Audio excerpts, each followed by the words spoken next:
Today's episode is brought to you by Create Engage, the specialist digital marketing agency for the disruptive management consultancy. Now, for long-time listeners, you will probably already know who we are. You may have even heard one of our ads on a previous episode of this podcast. But for those of you who don't, here is a short introduction. At Create Engage, we help you create an effective marketing strategy for your consultancy, a strategy that will resonate with your target clients. And then we support you by delivering the campaigns you need to turn that strategy into a reality, helping you to build your brand, raise your profile with your prospective clients, and ultimately generate return on investment from your marketing activity. Now, I could tell you about many of the great clients that we work with and the results we've delivered for them. But instead, I'm going to do something much more powerful and something that I would recommend you do for your own marketing. I'm going to let our clients do the talking for us. If you are currently thinking about marketing for your consultancy, you're going to want to listen to this. Create Engage started the process for us. They managed it end to end. They came up with some really creative ideas and we were really happy with the work that they did, which meant that we could just focus on running the business. Not only did we start conversations with clients that we hadn't spoken to before, but also there was tangible return on investment by some work that we were given. They've helped right from the initial shaping of the idea through to helping us work out what our end goal was. They've supported us with the visual identity and our positioning of the brand. We've had an immediate expansion of our network and have initiated a raft of new conversations with owners, CEOs in target client organisations, and has led to us winning new projects already. One of the greatest compliments, I guess, is that one of our competitors even said that they really like what we're doing with marketing and they wish they could be doing something as good. So from our perspective, we couldn't recommend Create Engage any more than this. I would certainly recommend Create Engage if you're a consulting firm. They really understand consultancies and the sort of challenges we face. And I don't think you're going to get much better marketing anywhere else. So I wouldn't hesitate to recommend Create Engage. They did a really good job for us. So if you're looking for an agency that can help you achieve the results that our clients just described, then head to our website, createengage.co.uk, where you can find out more about how we support consulting firms like you. You can download our latest ebook and you can get in touch to talk about how we can help you take your consultancy to the next level through digital marketing. Hi, and welcome to today's episode of Climate Consulting. In this one, I'm doing something a little different, and I hope you enjoy it, because earlier this year, I was invited onto another podcast as a guest. And having enjoyed the experience so much and had some great feedback on the conversation, I wanted to share it with you so that you could hear the conversation that I had. That podcast was with Professor Joe Omani, and it's called Growth for Consultancies. If you haven't had a chance to listen to it yet, I'd highly recommend. Now, Joe's name may be familiar to you, and that is because he has previously featured on this show on Climate Consulting. I've put a link to his episode in the show notes at the bottom if you want to listen back. But if you haven't had a chance to catch up, just a brief snapshot about Joe. Joe is one of the leading authorities on the consulting industry and a trusted advisor to many boutique consulting firms. His research on the profession has won several prestigious awards and seen him featured in many top academic journals, both in the UK and internationally. If that wasn't enough, he holds the accolade of having the best-selling textbook on management consulting, one that's used by universities across the land. Now, as a previous guest on this show, I was honored when Joe asked me to come onto his podcast and join an enviable list of former guests, including the likes of Adrian Bettridge, Stephen Newton and Rob Garner, just to name a few. In this conversation, Joe grills me on what an effective marketing strategy for a boutique consultancy should really look like. He asks a load of questions around what you should be focusing on. And we have a good discussion and a bit of challenge from Joe to make me prove the ROI of marketing, something that I get asked a lot by consultancies when I'm speaking to them out in the market. Now, I really enjoyed this catch-up with Joe. He's a great guy. We speak quite a bit outside of podcasting. We've got a lot in common, and it was really nice to actually sit down with him and have this conversation for his show. If you are leading your own consulting business or even your own practice area, or maybe you want to do that one day and you're looking to understand how you can use effective digital marketing to help you build your firm, your practice, or even just your career, then you are going to find this episode really valuable. So, with the intro done, all that's left to say is please enjoy today's conversation, a special one-off where I am interviewed by Professor Joe Omani for Growth for Consultancies. I hope you enjoy it. Thank you for joining us today. I have the absolute pleasure of interviewing someone I have known for quite some time now, who is, and I'm sure many of you will be aware of him, and if you are not, you should be, and that is Nick Sinnott, the founder and CEO of Create Engage, which is a digital marketing agency for professional services firms. And we were talking just before the call, Nick, about how Create Engage itself has grown, which is an interesting story in itself, but not one which justifies having you on at the moment, but I'm more interested in your expertise in digital marketing. And so I wondered if we could start the call by you telling us a little bit about how you got to where you are today, which is the question you ask people in your own podcast. Well, Joe, I think a great place to start. I mean, firstly, thank you for having me on the show. You know, I think your series is great. I know many of the guests I've enjoyed listening to as well. And so it's an honor to be included in that staple. And yes, quite interesting to have the shoe on the other foot after we spoke for my show quite a while ago now. But revenge is sweet. Well, hopefully you'll go easy on me, Joe. So to answer your question, and for those who don't know me, so as Joe said, I run Create Engage, and I'll come on to more about what we do. My career is as a management consultant. So I started with Baringa Partners in their insurance practice, spent 3 years there, had a great time, cut my teeth on all sorts of consulting, from IT PMO to operating model to process improvement. Left there to launch my own startup business, and we may come on to that later, Joe, because it does have some bearing on Create Engage, which was actually completely out of consulting, and that was an online estate agency. That didn't work. I politely call it my kind of real world MBA, let's say. You know, it probably cost me as much, but that taught me a lot actually about marketing, which is why I said we may come on to it. Left that, went back into consulting as an independent and did a number of projects, some in the lean space, some in sort of big program delivery. And I always knew I wanted to run my own business, and doing that typical consulting thing, you know, there was a Venn diagram of I like consultants, I want to do something I enjoy, and I want to do something that can create a business and therefore people will pay for. And it was actually my podcast that I started back in 2018, really as a way to get mentorship and advice for myself and my listeners. But as a contractor, and you'll know this from the people you know as well, it's quite a lonely place. And so started the podcast. The podcast led to guests really just out of, I guess, intrigue, saying, Nick, this was fun. Oh, and someone's messaged me. I want to find out more. Or, oh, this could be something that could be useful. And actually our first client as Create Engage was a podcast listener, completely someone I didn't know before that, who'd listened to the podcast and said, actually, you know, we'd like to do one of these ourselves. So that led to what became the start of Create Engage. And fast forward to where we are today, we're a full service digital marketing agency. We've worked with over 40 professional services firms. There's 13, soon to be 14 of us in the team.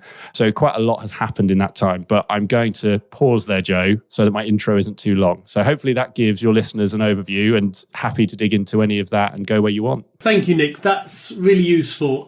So my own clients, who are typically boutique consulting firms between 15 and 100 employees, and some coaching clients a lot smaller than that. For many of them, marketing is a black box in terms of they know what they want out of it. They're not too sure how the magic works internally. Tell me how you, for your average client who would come to you and say, look, we're a decent consultancy, we've done pretty well in terms of traditional marketing, LinkedIn work, working with people we know, getting a few referrals. We want to know how you work. What's your standard approach to working with, say, a boutique consultancy?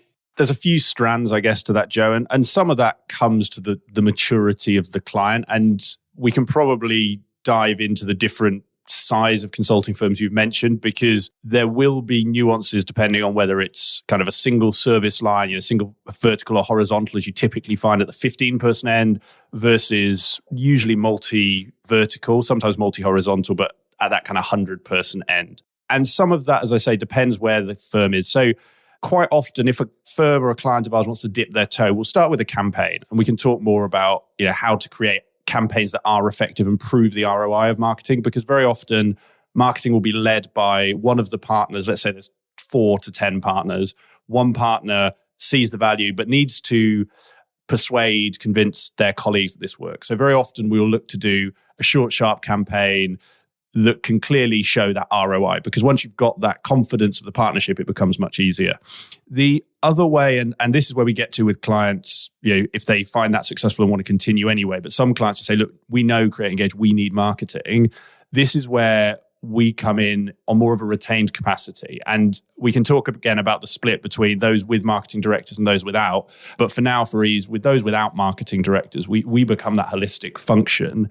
And that's where we help them shape the strategy, understand where they're trying to get to, who they're targeting, what they're trying to achieve, build the plan, and then execute and alter that plan as we go. I'm not going to explain the airplane cliche because we all know it, but it's very true in marketing is you've got a plan at the start, but that plan evolves. And so actually having a team with you to help you grow and shape that plan is really important. So a few details there, but hopefully that answers the question, Joe, and gives you and your listeners a bit of context. That's really useful. Thank you. So there's a couple of things I'd like to dive into a little bit there. I guess the first thing in relation to your final point is that it really strikes me, perhaps with digital marketing more than anything else to do with the firm, that experimentation is called for. That what works for one firm may not work for another firm, and it doesn't matter how many bright minds you have on it, some experimentation is called for, and that means from a client's perspective, some patience is called for. And I'm guessing that's a tricky conversation for you to have sometimes.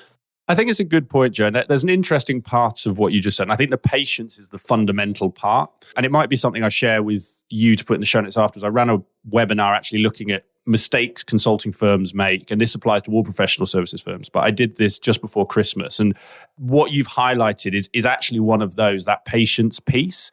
Because just like many people have those New Year's resolutions to get healthy, get fit, you've got to be patient in doing that. If you go to the gym once, you're not going to see a lot of results. And if your goal, let's say I wanted to lose weight this year and I go to the gym once, I'm not going to blame the gym if I put on 10 pounds because I've been eating in between.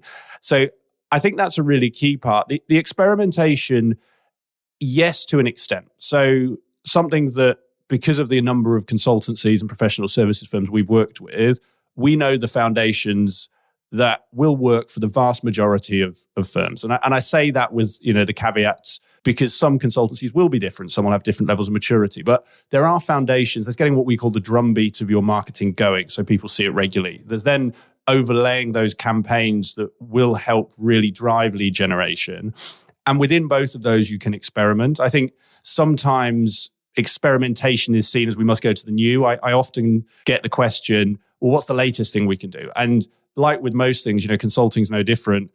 The latest is actually not usually the best starting point. If you are, let's crudely say level 1 to 10, if you're a level 10 at marketing, that bleeding edge might be a brilliant place to experiment. You might go and get a TikTok. But actually, if you're at a 1, simply having some consistent posts going out on LinkedIn is going to be your best next step in terms of foundation building. So I think the patience piece is key. And that is the harder conversation usually. The experimentation less so, because once a firm understands that journey and the expectations, they actually understand why experimentation may come later, if that makes sense. Yep, good. Okay. And my second question kind of leads off from this, but goes back to your first point, because you then put yourself you're putting your money where your mouth is by saying to a client, look, you need to build some credibility internally. We want to show return on capital quite quickly. So we're going to run a campaign for you that we're pretty sure is going to work. And this goes back to your point about saying there are some things that we can, without giving away the secret sauce, and it may be proprietary, what would a typical consultancy that is relatively immature in using an agency, perhaps has done a few LinkedIn posts, perhaps has a few blogs, but hasn't done a consistent strategic take on digital marketing, what would that campaign typically focus on, or what channels might it typically focus on? Yeah, it's a good question, Joe, and really happy to talk about it. Funnily enough, and I don't know when this is going out, but we have a webinar coming up on this. So this will probably come out after the webinar, so you can relink back to it. But the point is more, we're very open. Something that we tell our clients, I'd say to anyone listening to this, and we practice as well, is you have to give away more IP than you feel comfortable with. And quite honestly, if someone wants to take what I'm about to say and do it, amazing. The industry is better for it. And that same person was never going to hire us to do it. So it's a kind of, there's no benefit in keeping it secret. But I think to your point on campaigns, so the first place to start is it's got to be something that will clearly generate leads. And leads for us is contact information of people who have shown intent that there is interest in your business. So what does that mean? If I've got an ebook on banking regulation and someone from Barclays or HSBC downloads it, there is a high chance that they are at least vaguely interested in that for their firm. It's not always the case, but that's a much better starting point. That is a lead for us. Obviously, as we all know, consulting is a relationship sale. And just for ease, I'm using consulting professional services interchangeably in this conversation.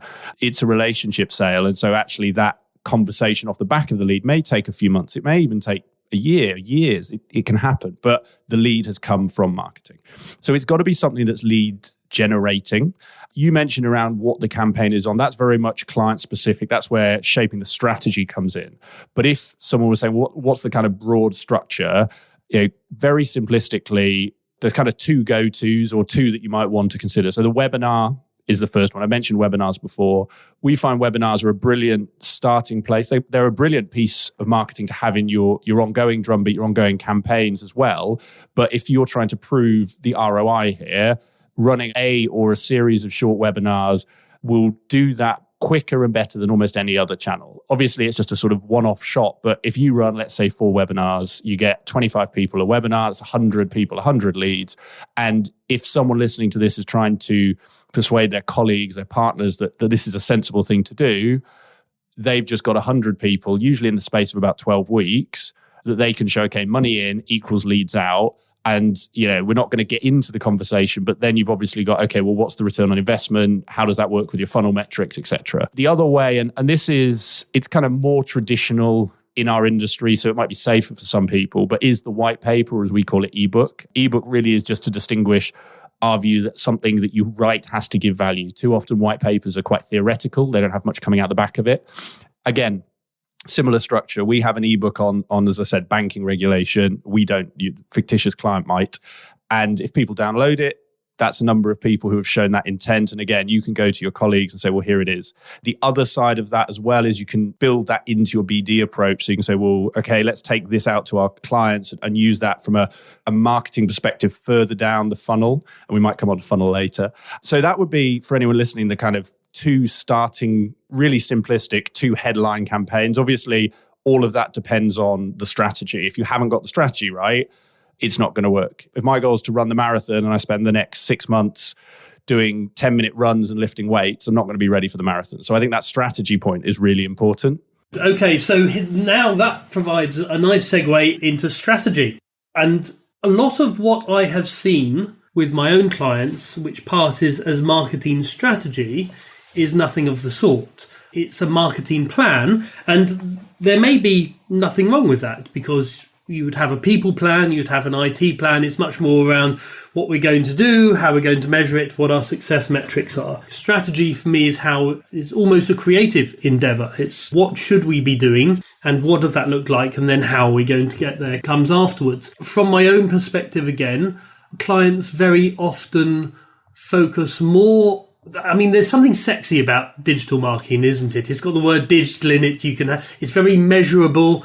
You can measure the clicks. You can measure, the click-through rate of the entire funnel. What I see much less of, and I think this is quite damaging sometimes, is market research, which is where I would position strategy, which is what should our unique value proposition be? What services in our area are on the up, which are on the down? Let's do some research on our clients, our competitors, so that we can position our company better. I guess 2 questions here. Is that something that you get involved with? And if not, how do you distinguish between the sort of outbound marketing, both inbound and outbound in terms of digital, but also positioning from a strategic perspective what that company should be doing? I think, like you say, that there's two parts to the strategies you've spoken about there. I think the business strategy and the marketing strategy, from what I'm hearing. I think the business strategy, completely agree with you in terms of approach. That's not something we as a marketing agency do get involved in. So you're quite right. We need to be working with a business that's clear on what they are selling, not in terms of how they're packaging it and positioning it, but you can't market successfully a bad product. And so anyone who's listening should have a clear idea on what they are doing or the focus areas. And I must say, in terms of our client work, that side of things has yet to be a problem. Most people who start boutique consulting firms do it because they are expert in a thing and know that thing has either longevity or is soon going to explode. So take data, for instance. People who started data consultancies 5 years ago would have done so because they believed the market was going to explode, and they've been proved right. Likewise, someone who runs a PPM shop, a program management shop, knows that is a discipline never going away. So that's, again, proved out. So I think the business side, I agree with you, but less what we do. I think where we get involved is then how do you take what you're trying to do and market that? And that is where we do some research. So actually a lot of what we find, you're right, you can do a lot of external research. For the size of firms we're dealing with, and you mentioned that kind of 15 to 100, we find more often than not, actually there's so much rich insight inside the firm. And firstly, in terms of focus areas, so something we always ask new clients for is, tell us about the last 12 months of projects. Because interestingly, I mentioned, let's say a data shop. Sometimes firms say, we just specialize in data, we do it for everyone.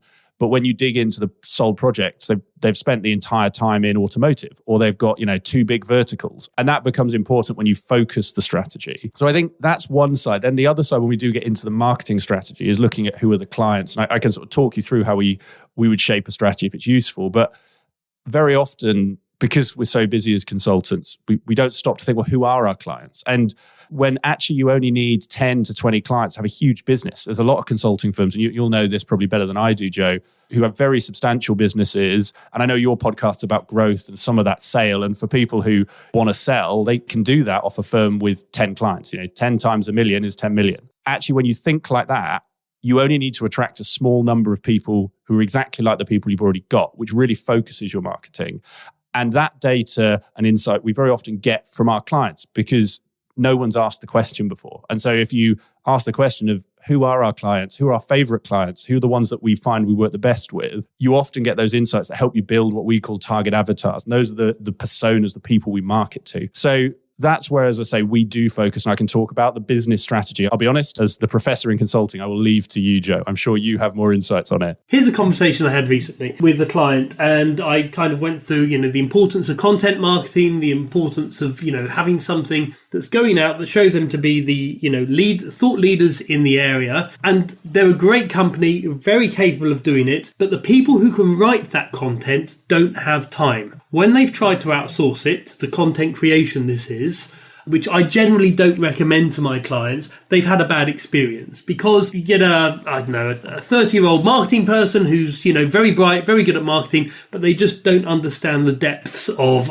cloud computing or whatever the complex issue is. And as well as I do, it's almost like learning a new language when you go into a new consultancy. So my advice to them was, okay, so if you're a leader who's pressed for time, you create the big picture and, the key points, the argument that you want to make. If you don't have time to write that 1,000-word ebook or your blog piece, then pass it down to a junior who does have time. Then when it comes to making it, doing the copy editing, making it presentable, finding out the best way to do it, then you pass it out to the marketing agency. Is that bad advice I've been giving, or is that something that you would be familiar with? It's an interesting question, Joe, and actually to unpack in terms of the different approaches. I think the first thing to say is I can only speak about Create Engage and what we do. So because we are focused on the professional services industry and particularly consulting, we specialize in becoming experts to the level we need to in what our clients do. And I say the level we need to because, to your point around cloud computing, if my team were as expert as your client in cloud computing, we'd go and do that. That's not what we do. So that is one part of it. I think the other part is around actually how do you create? And that is the important thing, because very often it is, with everything in life, the input to an extent decides the output. So if you have sufficient input and sufficient capability in the box in the middle, the output should be good. Now, to your point on structures, and we have clients who do a whole mix of these, so it's worth sharing for your listeners' benefit. So I think the top level stuff, the strategic, planning out the marketing strategy, we maybe put on the shelf for now, but we can come back to. I think the actual content then, firstly, anyone listening wants to think about what's the medium that works best for them. So through university and just growing up in a time when some of these mediums didn't exist, we have a default in consulting to writing. The amount of times that marketing is actually then used synonymously with blog or article, I think that's potentially one mistake. Like we're doing here, podcasts are much bigger now, webinars are much bigger. And actually that's a really great place to start, because very often, to your point around the busy partner, they are great at doing this, jumping on a call, having an hour's discussion or a 10-minute discussion, and that being turned into content. It's something we do with a number of our clients is we will do this. We'll spend a half hour, 20 minutes on a briefing call. And actually that briefing call gives you 1,000, 2,000, 3,000 words. But because we're shaping and scoping and guiding that conversation, you get the key points you need.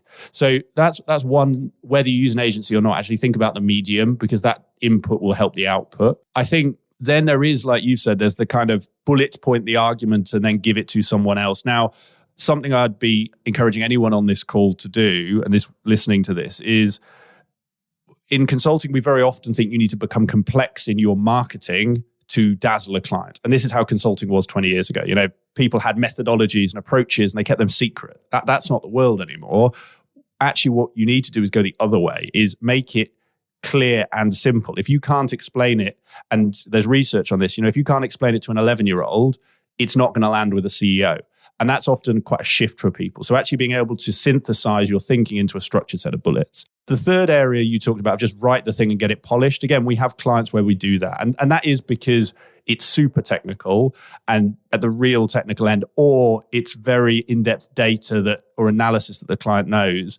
I think the other side of that is just some clients have different preferences. So with some firms we work with, they are very comfortable with us creating the content based off, as I said, that brief or that sort of call. Some clients, just by virtue of who they are, prefer to write, if it's a 1,000-word piece, they'll write 900, and then our team will copy edit that, will bring in the marketing strategy as we know it. So there is a range, but I think to your question of what is the best way, I think all three can work. I think it's very much then around how you work with your marketing function. And we call ourselves an agency because you've got to call yourself a thing, but we are really an outsourced marketing function. So whether you have an internal function or an outsourced function like us, it's then about how you work with that function and make sure they've got enough input. And this is probably the last piece, Joe, on this, and it is really important, is I'll always say to clients, and particularly when we're sort of just talking about working together, it's a bit cliche, but if you give us an inch, we can take a mile. And the reason I say that is sometimes there's a misconception that because marketing is called marketing, you can lob something over the fence or nothing over the fence and something brilliant will come back. And actually, what we are great at is taking that initial idea, that initial brief, and making that into what our clients want, and then more so, and we can come on to sort of repurposing. But I think that's something, when you're guiding your clients, I would almost look at what could we as a consulting firm be doing to help our marketing partner or our marketing function, and then address those issues will help to get the output. There's a lot in there, but hopefully that gives some colour. That really chimes in terms of, I have had clients in the past, fortunately none at the moment, who see a marketing agency as a way of absolving themselves from responsibility from doing the marketing. And my view on this has always been that even if you're outsourcing it, you need to treat it like an insourced function in terms of the more information, the more structure, the more reviewing, especially initially, the better service you're going to have. And it's like taking on an employee, it's a learning relationship. And if you expect a new employee to come on and suddenly understand what your firm is about and produce the right content, you're going to be sorely mistaken. And the same is true of a marketing agency, I think.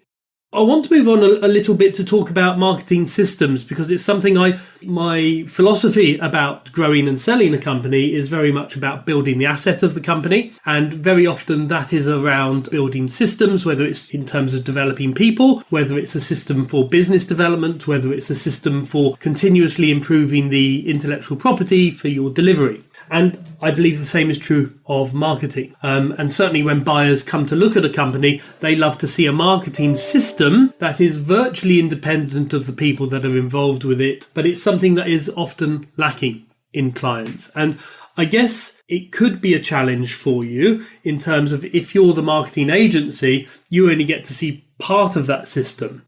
Now, is creating a system, and for people that are listening, when I'm talking about a system, I'm talking about all the way from, are we doing our market research? Do we have the right products and services? What's the unique value proposition of those? Are we talking about them in the right way? And then getting into the specific campaigns that are run, measuring those campaigns and improving them. So you've got this continuous, hopefully improving cycle, virtuous cycle of getting better at marketing. Is that something that you have experience with? Is it something that you help with? And if so, do you have any reflections on how firms can do that better? I think a great question, Joe. A lot in there. So this might become most of the rest of the interview, but I think you really have hit the crux of the problem for consulting firms when they are thinking about marketing. Because as your question alludes, very often people think about the outputs, the content, the posts, the graphics. And what you've just talked about, that system, is really fundamental, because without that system, you're never going to create sustainability and the compounding benefits thereof. So I think a couple of things to touch on in terms of how we approach that. So yes, that is core to what we do. As I said, because we are an outsourced function, for us, it's about helping our clients for the long term. So we've worked with clients, our longest clients since we launched the agency, up to 4 years ago. We've got plenty of clients along that spectrum. And a lot of that has come from helping them build that system, as you say. We've also had some clients exit or be acquired as well. Obviously, I can't go into specifics, but completely on that journey, we've seen all ends of the spectrum. So I think a couple of things probably worth highlighting, and these are things we can share afterwards if they're useful to your listeners. So one is, I guess, the approach that we recommend. It's the one we use for that. And then there is our strategy framework, which really sits at the heart of that, because if you're not, to your point, starting your system with regular reviews of your strategy, the rest is going to fall down. So actually something, for anyone listening, and we'll get a bit practical, starting with an annual review of the strategy and 6 monthly reviews thereafter. So when we kick off with a client, we do a sort of full day, a big strategy review, plan for at least the next 6 to 12 months. And then we check in on that every 6 months. And where needed, we'll have the full day again. If someone's got a new offering, a new vertical, they bring in a new part of the business. But I think in terms of building, like you said, and I'm a big fan of good to great, so I'm going to steal the phrase flywheel. I think to achieve that, and then stop me as you want, but you've got to start with that strategy because that dictates everything. I think you mentioned it around often people start with the plan, and you do need a plan. That's step 2, but you've got to have a strategy first. And the plan will look maybe 3-6 months out, maybe 12. But, like we all know in terms of confidence intervals, your next 3 months will be locked, your next 6 months will be maybe, and your next 12 months will depend what happens. Because as we all know, the market and the world moves quickly. I remember COVID coming out of nowhere and suddenly everyone's plans went out the window. So you've got to think about that. Then actually getting going. And, we talked about a couple of examples earlier in the podcast of just, to your point, this is where I guess experimentation does come in, of just start doing something. Too often as consultants, we want things to be perfect. So we'll do the business case, we'll do the requirements. That's great in IT. With marketing, let's just start something because it gives you data. And this is where then that combines with testing and learning. So you mentioned LinkedIn, different LinkedIn formats, trying webinars. Some of your team will love them. Some of your team will hate them. Trying to write some articles, maybe write an ebook. And again, this isn't to say you have to do all of these to achieve success, but it's just giving you those different samples. And this is when we work with any client, we're very open about that first 6 months. We're going to try things. It's going to be guided. We know, we're going to narrow that 1 million down to 3, but try some things at the same time. And this is something that really sustains, to your point, that flywheel that then achieves that kind of tick in the box when an acquirer comes along, is engaging the team.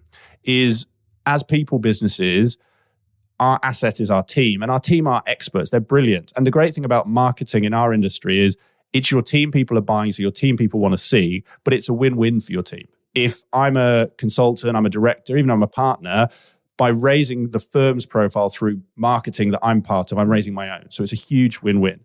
That obviously then gets that increase in reach, increase in leads, everything you want. And then it's taking that checkpoint when you've worked around that flywheel in whether that's 3, 6, 12 months time to say, okay, what's working, what do we want to keep? How do we optimize? How do we improve? Also thinking about, well, actually, is what we do sufficient? Do I need to increase it to get to where I want to get to? So, and you probably remember this from our conversation, Joe. I stick to sports and exercise metaphors because it's all I can do. But, let's say your first goal was to do couch to 5K and you've hit 5K. Great, well done. You then have a choice. You sustain at 5K forever, or you improve and you go to 10K. But that 10K requires different work. It requires maybe an increased training program. And you need to make that decision consciously. So it's the same with marketing. Is if you're happy at the level you are, and we've had clients where they've remained at the same level, let's say in terms of marketing capacity for multiple years, because that suits the size of business they are. That's brilliant. But if you are a firm where you're like, right, we need to be X in 2 years or Y in 3 years, whatever that is, you need to ask yourself that question. Because if you don't, what can happen is in that second cycle, when the results are the same as the first, you can end up with people getting a bit, I guess, disenfranchised because they think, oh, well, marketing isn't delivering them more anymore. Well, that's because, the input's the same, so the output's the same. So that question is a key thing. And then it is about building that flywheel. So quite a lot in there, but hopefully that gives you the process. I can go on to the strategy, but maybe you guide me, but that's kind of the process answer to your question. That's great. And I especially like that answer because it gives sufficient emphasis to the end of the flywheel. Well, there is no end to a flywheel, but the sort of tail end of a circle, which is measuring and improving. And what I have found with a lot of new clients who come to me is that they've tried blogs and it didn't work in 3 months. So they tried webinars and then that didn't. And then they tried YouTube and TikTok and Instagram all at the same time. And none of this stuff has worked. And so they go, well, digital marketing's rubbish. We're going to go back to tradition, And that measurement piece is so important, and getting it right and spending time on it and then saying, well, we've tried X. Let's try a variation of X and then compare the two and see what happens. I mean, it would be A/B testing, I guess, in your terms. And it's something that if you're going to have a system, it's such a waste to have this wonderful system set up and then not to have that measurement part of it. Okay, so I wanted to talk a little bit about the future of marketing because there's some really interesting things going on. And I guess there always is, there's always automation, there's always different things that can be outsourced, there's always the new thing. But I wanted to, my pet project at the moment is GTP3 or GTP 3.5 as it's now been known. And whenever there's a new bit of AI, I run a student essay through it to see if it will pass. And the answer has always been no. So I've been very skeptical about AI and its uses. However, most recently with GTP3, I ran it with the student essay and then I got a colleague to mark it and it passed. Now, it wasn't a great pass, but it was a pass nonetheless. Now, is this something where you, and I think I know the answer to this, where you're quaking in your boots thinking, my God, content creation is now as commodified as, I don't know, video production or whatever? Or are you thinking this is an opportunity, or are you thinking this is an irrelevance? Good question, Joe. Very topical, big question as well. I think my first answer is that I now know I can come and get a management consulting degree with AI. So we'll talk after this. Don't tell my students. Yes, I hope none of them listen to this. I'm sure, because I was, like everyone, been reading around this, and I know Google are coming out and flagging that they're going to have potentially sort of penalties for AI-generated content, and they'll obviously have moderation tools. So it would not surprise me if in the near future, the plagiarism tools you use now have a kind of AI analytics feature. I think to your point, and I'll probably answer this from a client's perspective, happy to share my own as an agency owner, but I think tools are not new. And actually, to your point, AI tools are not new. Things like Jasper has been around for years now. Granted, GPT is better, but ultimately, these tools are great at creating stuff that everyone else knows because that's how they work. They are drawn from the body of knowledge that's out there in the world. And on one level, you might say, well, that means, of course, they're going to be amazing at my thing. But actually, for consultants and partners listening to this, that equally means they're never going to be able to replicate your thing. If you are an expert in, and I always use this example because it's the one I always saw the most pain with, but actually user acceptance testing for insurance firms. Yes, I could go onto ChatGPT now and I'd get a reasonably passable 5 steps to user acceptance testing. But it would not have the depth, it would not have the personality, it would not have the nuance of the client organization. And that's what comes through. That's what your clients are buying. And I think what we are going to see is a wave of consulting firms, just a wave of businesses creating that generic content. It is the kind of the SEO clickbait content of old, when you could get away with calling your website the top consulting firm in insurance.com. You could have 10 articles that Google would rank highly. Google's moved on, and everyone in the industry knows that. But actually, I think we're going to see a bit of a wash and a wave where people go, there is a generic article out on change management. Great. That ticks the box. And it's those firms, to your point, who are then going to go, well, marketing isn't actually delivering for us. We've created lots of outputs. We've created lots of widgets, but those widgets aren't delivering. Will these tools benefit consultancies? Will they benefit marketing agencies? Sure. The best consulting analogy is when back in 20 years ago, every analyst at Accenture coded. Most of my guests, I know you've had some guests on who, they started coding. That got cheaper to do offshore. It got easier to do in an automated fashion. And with AI, graduates don't code, but there's still a lot for them to do. So do I think these tools are going to help marketing functions, marketing agencies like us? Yeah, definitely.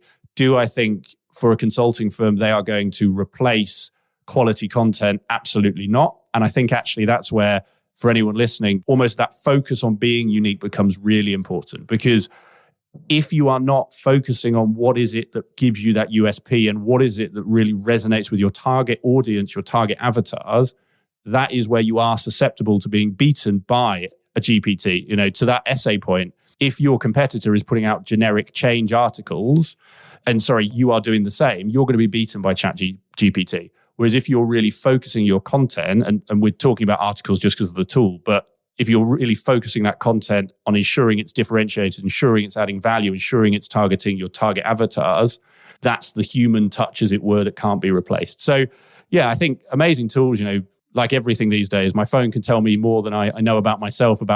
So, we live in a great world, but as with all of these tools, I think they're augmentations as opposed to replacements to what we do. Yes, and I think your point speaks nicely to almost a more strategic advice for all firms, but especially consultancies, is that there needs to be a balance between exploiting, sort of standardizing, turning the handle, and innovating or exploring. And any firm that focuses entirely, as IBM has found, and any firm that focuses entirely on pure exploitation, turning the handle, doing the same thing over and over again, is going to fail in the long run. Whereas Accenture, with the amount of innovation and exploration and research and development and the type of stuff they spent it on, has done much better. And I think the same is true. You can see that paralleled in every function, whether it's people or delivery or marketing. And I think having that tailored approach, having the innovation, being a true thought leader, it's going to be very hard to replicate through AI, isn't it? I think definitely, Joe. And just, you mentioned the phrase, and just because I think it is worth touching on, I think the advice I would give actually is, so thought leader is a term that sometimes trips people up. And the reason I touch on it is because the solution actually isn't always moving the thought ahead. So it is not that, particularly for the boutiques listening to this, to combat what we've discussed, it is not that they have to go and towel over their head in a dark room until they come up with a genius idea. Actually, good thought leadership is frankly just good thought. In academia, there's people who review things and test things. And yes, it does move forward. But actually, some of the best thoughts, we talked about good to great, some of the best literature has stood the test of time. And it is still, and I'll keep to what I know with good to great, that book is still changing business owners' lives however many years after it was written. And there's further back examples, the E-Myth is another one.